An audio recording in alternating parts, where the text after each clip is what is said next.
sibuyas.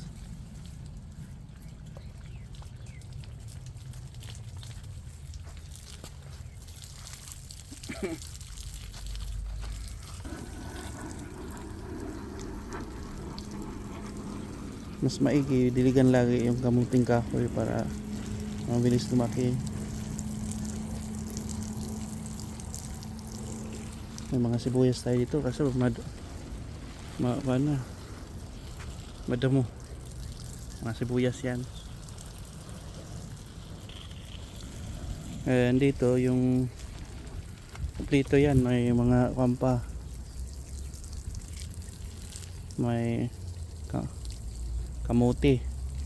Ayan. Tanim ako ng kamuti dito para may pang sabaw tayo. Yan, malalaki na yung sibuyas. Pwede na yung harvestin. Dito tinaniman ko muna ng munggo. Pinapataba ko ulit yung lupa. Siyempre may tanim din. Dito din naglagay ako ng kamuting kahoy. Yan sa may maraming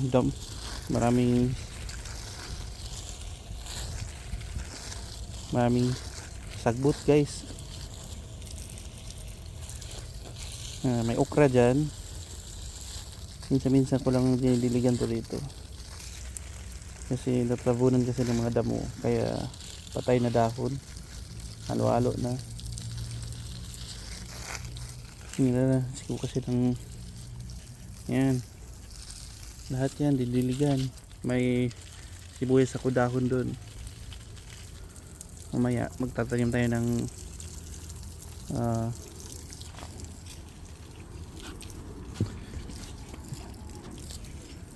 yan. Tanim ng gulay ng flower na yan. Laging namumulaklak. And then mamaya linisin natin yan mamayang hapon. Kasi dito yung sili, may sili ako dyan. Yung sili na yan 6 months na yan. Yan yung sa mga kinainan natin, nilagay ko dyan. Tumubo naman. Noong una akala ko hindi na mamumunga. Nung tinaniman ko ng munggo sa tabi, nung tumaba namunga siya. May kwampa ako dito. Tabako. Ito flowers. Ako nagtanim yan. Tingnan nyo, galing sa buto. Marami nagtanong sa akin paano to buhayin. May nagtatanong pala, hindi marami. Paano buhayin. Yan, may sili ako doon. May patani kasi ako dito, damo-damo na. Ibigay ko sana sa kaibigan ko, kaso lang hindi naman niya kinuha. Pinabayaan ko na lang dyan. Yung mangga na yan, nagsimula yan sa maliit talaga. Tingnan mo, pag inaalagaan mo talaga yung pananim. Tanim naman ako ng bulaklak dito. Tanim naman ko ng bulaklak para makulay yung farm natin. Marami na akong natanim dito. Alam niyo yan, ano yan guys, maliit pa yan dati, ngayon ang dami na. May strawberry din ako doon. Ayan, mga hiwang sibuyas lang. Ito garlic. Yung mga tira-tirang hiwa ng sibuyas nilalagay ko dyan. Yan yun yung resulta. Namumulaklak siya. Ito flower dito. Alam niyo yung beans, Baguio beans. Yan daming bunga niyan. Ilang beses na ako naka-harvest niyan. Diba? Ngayon ko lang pakita sa inyo to. Yan. O, di ba? Bunga. Hitik na hitik. Nung una akala ko hindi mabuhay. Yan. May paraan pala para buhayin siya. Nagawan ko ng paraan. Yan. Pag tumagal ka talaga sa pagpa-farm, matuto ka talaga paano buhay ng bawat kulay. Yan. Bunga. Ayun pa, kaka-harvest ko lang nung isang araw, di talaga nauubusan ng gulay. Di na ako bibili sa palengke, di ba? Dito naman tinaniman ko ng kamuting kahoy. Lahat ng tinanim kong kamuting kahoy namunga, na buhay lahat. Tsaka may tiktik din yan para paano padamihin. Yan. Tapos kaso lang madamo na. Tingnan yung gulay, di ba? String beans. Tawag dito. Kalimutan ko ang tawag dito sa gulay na to. Inahalo-halo ko yan. May ito, tinabi ko yung yan, gulay na yan. Pang sabaw, lalo na sa isda. Sarap niyan. Ito naman pwede panggisa, lagay mo ng pork. 'Di ba? Solved na. Daming bunga guys. Yan. Hindi ko akalain na sa apat na ganyan na kadami yung bunga Pero may technique yan paano padamihin guys. Yan, tanim din ako ng kamuting kahoy sa bawat gilid. May saging ako dyan. 2. Tapos ito, nabuhayan. Daming damo. Tanggalan natin para makita natin yung biglang dumami yung damo dito. Yung tanglad natin grabe yung tanglad na yan. Marami akong tanglad dito. Mabilis mabuhay tanglad dito guys. Ang tanglad yung problema ka paano ubusin. Kung lagi ka naglilitson, edi okay. Ito kasi mga lumang ko yan ng linisin ko pa yan mamaya. Kasi hindi ito naasikaso kasi may nabisi ako nung nakaraan. Kaya mamaya lagyan ko yan ng tanim mamaya. Tapos dyan linisin ko dito kasi hindi na nataniman. Marami na Alam niyo yan, ano yan, di ba? Panghalo din yan, herbs. Sa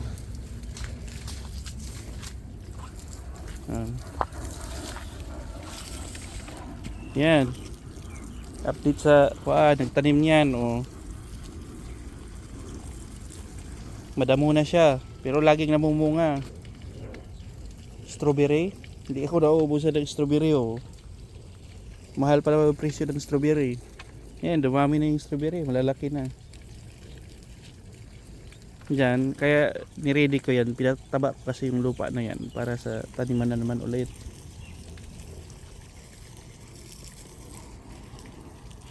Mamaya maglinis ako dito mamaya. Then ito lang small farm. See? Yan.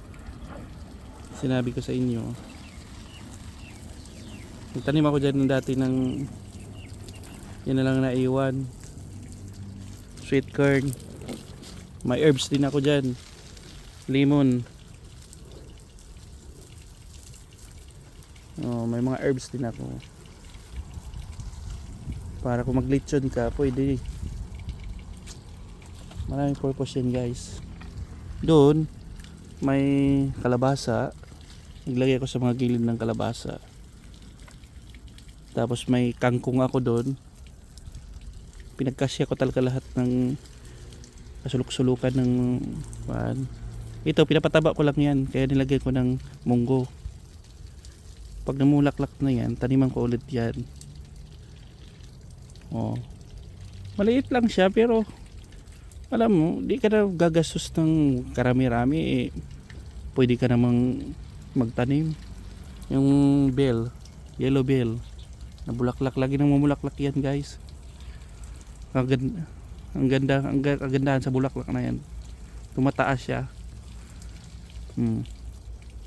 Tapos lagi nang mamulaklak, pakulay yung buhay. Oh, di ba? Mahilig talaga tayo sa pagtanim-tanim. Kahiligan na. Kaka-relax kasi. So hindi kasi natin kuan yun mamaya. Lagay mo natin dito para kaya ang technique sa strawberry dapat lagi siyang natutubigan para lagi siyang namumunga. The more na malambot yung lupa, the more siya nadadami at saka namumunga. Yan oh, parang damunga siya. Parami siya. Vines siya eh. Yung vines niya pwede mo itanim ulit. Yan, natutunan ko lang din yan sa kapatid ko. Shout out dyan sa kay Alvin Galindis.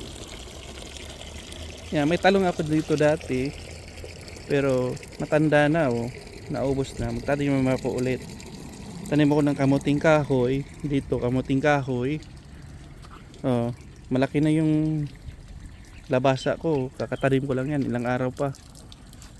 Yan yung kangkong ko, nilagay ko doon kasi may space pa doon sa ilalim eh.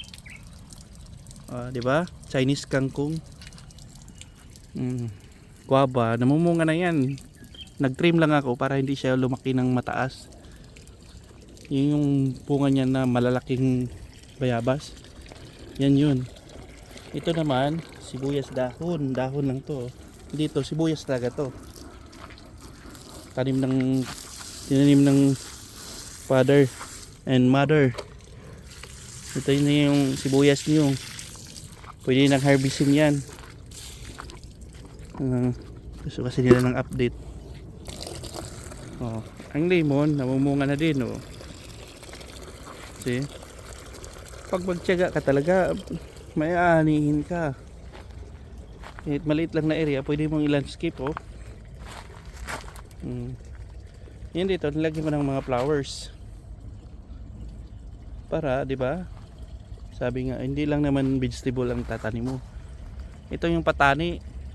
Sarap niyan guys, ilagay sa kahit gisahin mo lang. Para kang kumain ng mani na malalaki. Didilig ako dito na manual kasi hindi na naaabutan to ng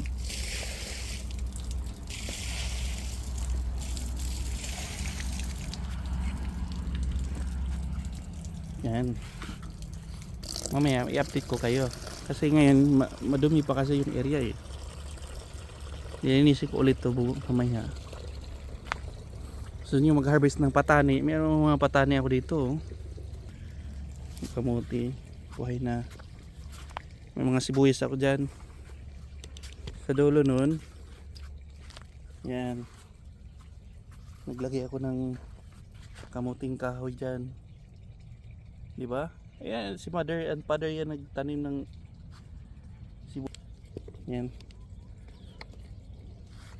ampalaya.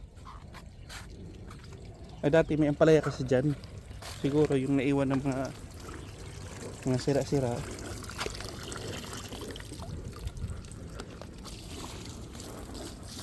Dito, pinapataba ko itong lupa. Ito, alternative lang itong ginawa ko.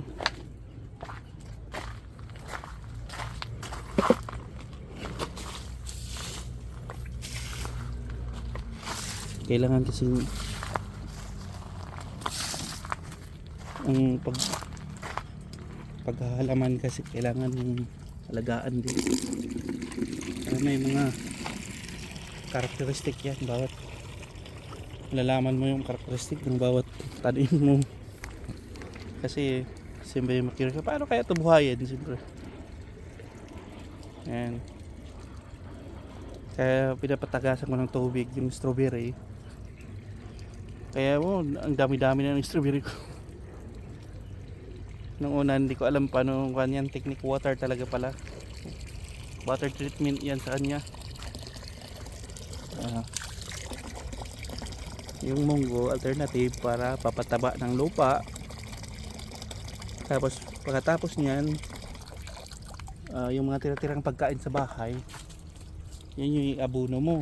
Kang gumamit ng fertilizer para healthy lahat, kabilang din ang mga kakain, mga kaibigan. Diba? Ito flower yan, tapos nilagyan ko ng gulay, samahan ko na yan, lumaki na. Diba?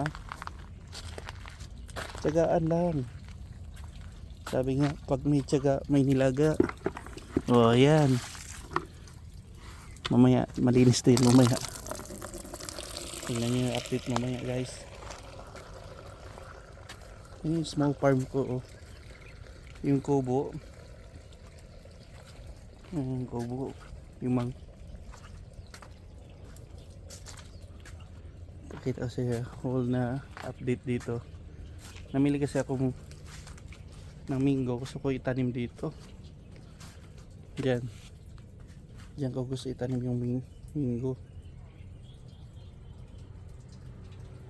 para maganda tingnan yan sa susunod. O diba? Bukas may magpa-party na naman dyan. Kasi may uuwi na samahan sa church. Diba? Maliit lang siya. Ako lang gumawa nito dahil lahat. Pinaganda ko lang landscape. Ayan. Hindi naman ako, mas maganda kasi yung napapawisan ka na, masaya ka pa kasi may tanim ka, di ba?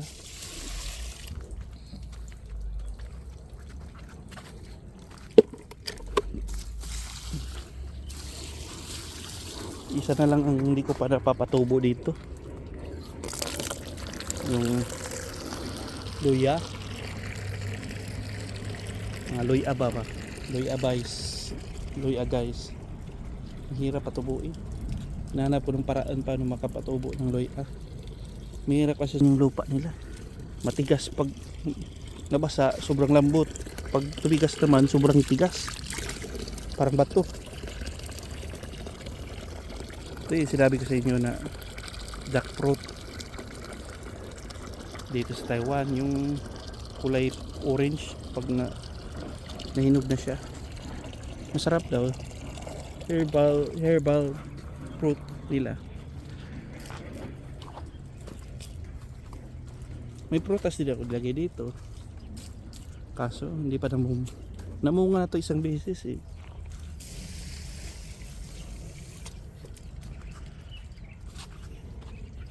Ngayon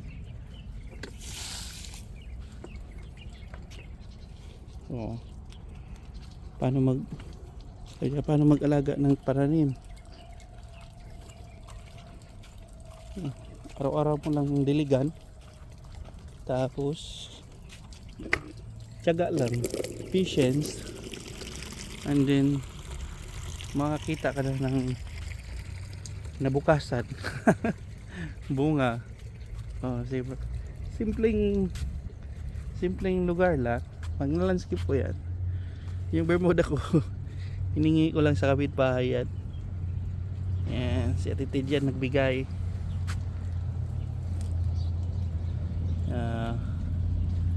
See? May patani pa dito. See you guys sa mamaya para makita nyo sa bagong update sa farm ni Talski Pabuy. See you next video.